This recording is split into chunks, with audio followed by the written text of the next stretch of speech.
Hey everybody, thank you so much for watching. If you haven't watched last week's video of Jacob talking about our Christmas miracle, pause now, go back and watch it, and come back once you're done, because today I'm taking us a little bit further based off some things he's talked about. So if you can remember, he talked about our miracle of an apartment coming on Christmas Day for him and I in the city of Orange, which was Jacob's dream to live out here. So it was beautiful. So now we're working through, it's engagement season still for him and I. Our apartment's lined up, but now that's kind of being in order and getting things ready for that. And now we're still working on wedding planning and also planning for our honeymoon. And so my parents, by the graciousness of their heart, covered our wedding for us. But they did give Jacob and I a budget. And so we had to work within that budget of everything that we wanted.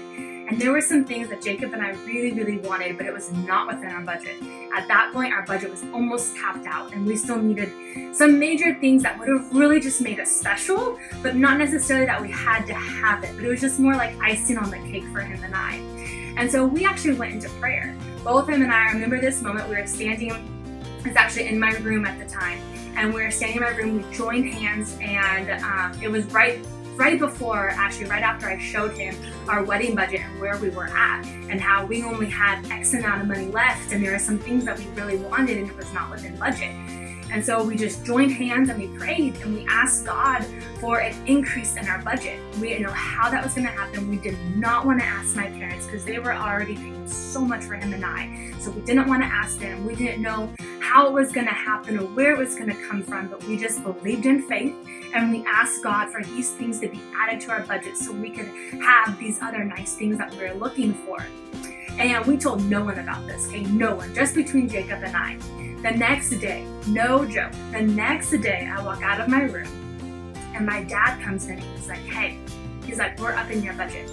I was like, what? For what? He's like, for your wedding, we're upping your budget. And he had no idea what we were praying for, but God put it on his heart to completely up our budget, to completely cover everything that we desired for our wedding day. It was such a blessing. I began to cry and I shared with him what we were wanting, and he got a little teary-eyed even. He was so excited. And of course, a father's heart, he just wants to make our dreams come true. But it was just such a little blessing from the Lord that we were able to have an extension to be able to get the things that we desired. And this was things like, our wedding was literally a dream come true for Jacob and I. It was everything we dreamt of, from a string quartet to a live band at our reception, down to the colors, to the decorations, to the location. Everything was a dream come true for Jacob and I. And it was such an amazing night. We danced and danced and danced until we were kicked out and it was closing time. It was such an amazing time for him and I. So backstory a little bit. So still preparing for the wedding and everything. And so now wedding is really just such a blessing from the Lord. Everything we needed, literally everything we needed was provided. Everything was provided that day. And it was perfect. We had the help we needed. We had people coming on board. Everything we needed was totally provided, down to every detail of my dress, to every accessory. I just felt so just loved and spoiled by God that day. And so wedding's now on a roll. Things are really cooking for the wedding, but now there's honeymoon. So now Jacob and I began thinking, where are we going to go on honeymoon? So we asked the Lord, because he knows what's really going to bless him and I. So we're thinking of all these different locations, and we begin to pray, asking God what would be a spot that would really bless Jacob and I. And through some talking with even other people, they mentioned some locations, and we researched it, and we found the perfect location for Jacob and I to have our honeymoon, our first vacation as Mr. and Mrs. And so we were really excited, so we began to plan it. Well, we noticed that this place is quite expensive. We necessarily don't have the funds for this location. So what do? We went back into prayer and asked God for financial provision for our honeymoon, that he would just provide for us. We really felt like this was the location, and we asked God to just help and bring funds in that would cover this, and he did. He provided enough money for Jacob and I to book our room. So now we have our room booked, but now we need airfare. So we begin to pray about airfare. Well, he actually put it on my sister's heart to help us with airfare. She had a bunch of points piled up, and we were actually able to get one round trip ticket for free for Jacob and I. So we just had to cover another round trip ticket, which was doable based on things that God provided for him and I. So again, now we have airfare provided. I mean, God came through for every little detail for us. It was amazing. So now it's coming up to wedding. Again, wedding is completely on the roll. Finances are coming for that. It was amazing, and we had so much fun planning this. So much fun. So now it's still honeymoon. So now we have airfare and we have a room. So we know we're getting there, and we know we at least have a place to stay. But you guys, we had no money. I mean, no money for a rental car and no money for food over there. No money. I mean, the money that we have, you would think we would stay local and just go somewhere just around town and have a great time. And we would have fun. We had fun doing anything and everything together. But we really knew that the Lord was blessing us to go to this special location. And so we put our faith in Him. We trusted Him. We went back into prayer. And literally, it was interesting too, because we literally had no fear. We were like, okay, we're going to get to this location, and somehow, way, shape, or form, God's going to provide for us. We know He's not going to let us go hungry, so we know He's going to provide. If that's through another means, if that's through an increase in Jacob and I, through the blessing of the Lord, like whatever it is, we know God's going to provide for us. So now it's literally down to the day before the wedding, and we still have no money. We're flying out in a couple days, and we have no money for food or transportation over there, let alone activities we wanted to do. And we're still like, God's gonna provide, God's gonna provide. We have people asking us, and we're like, we'll figure it out. We don't know, but God's gonna provide.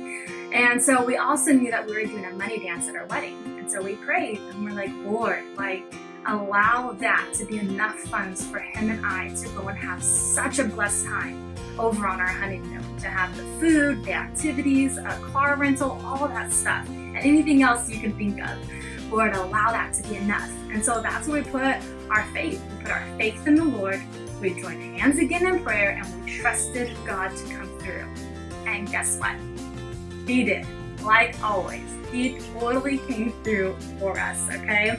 We had our money dance at the wedding, which was so much fun. Just a really good time with friends, just dancing. It turned into just one dance thing on the dance floor. So we had that. And we didn't even count money. We knew nothing. We didn't even care. We just wanted to have a good time. We were Mr. and Mrs. We didn't even care. Food was the last thing on our minds. We were just so excited that we were finally married. And so we didn't even count money. We gave it to my parents to keep hold on it, that way just it wasn't laying around. They took that home that night. They took all of our wedding gifts home, all of our cards home. They took everything home. And after that night, Jacob and I went to a local hotel, and we stayed the night there just to have like a day of rest before we flew out the next day, or a couple days. We stayed there one day, so it was the following day. So we still have no idea what was there, no idea. But we just were like, God's gonna provide. Like we'll figure it out when we get there. That's the least of our concerns. And so my dad picks us up from our hotel and drives us to the airport. And in that time, he handed us our money back and all of our cards. He wanted to bring us everything so we can see the money, see where we're at financially, and that way we know where we're at when we go to honeymoon. So him and I in the back seat, we start opening up cards, and you all, it was like the floodgates opened. I mean, we were so overwhelmed by the amount that came in through the dance and through gifts and through people giving to us. We were so overwhelmed.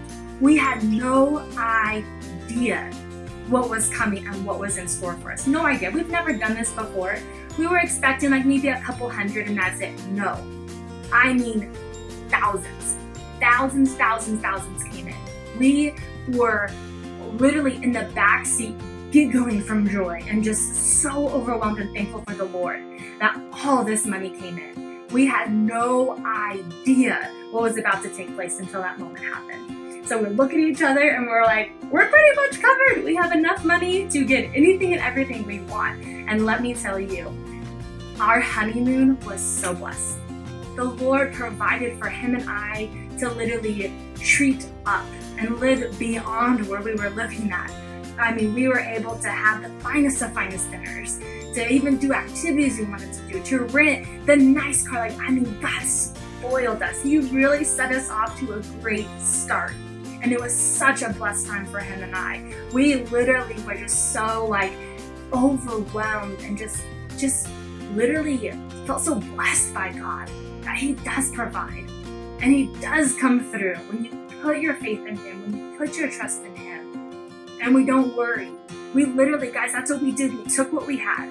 We took what was given to us, our wedding budget. We took our wedding budget. We took that. We took the money that we needed for our honeymoon. We took it and we laid it before God. And we asked him, God, you see our means. You see where this budget is. You see where everything is needed for this honeymoon. You see this. You've put these things on our heart. Lord, bless them. Bless them. You do what only you can do, because our financial means will not cover this. So God, you provide. And guess what? He did. Like he always does. God comes through.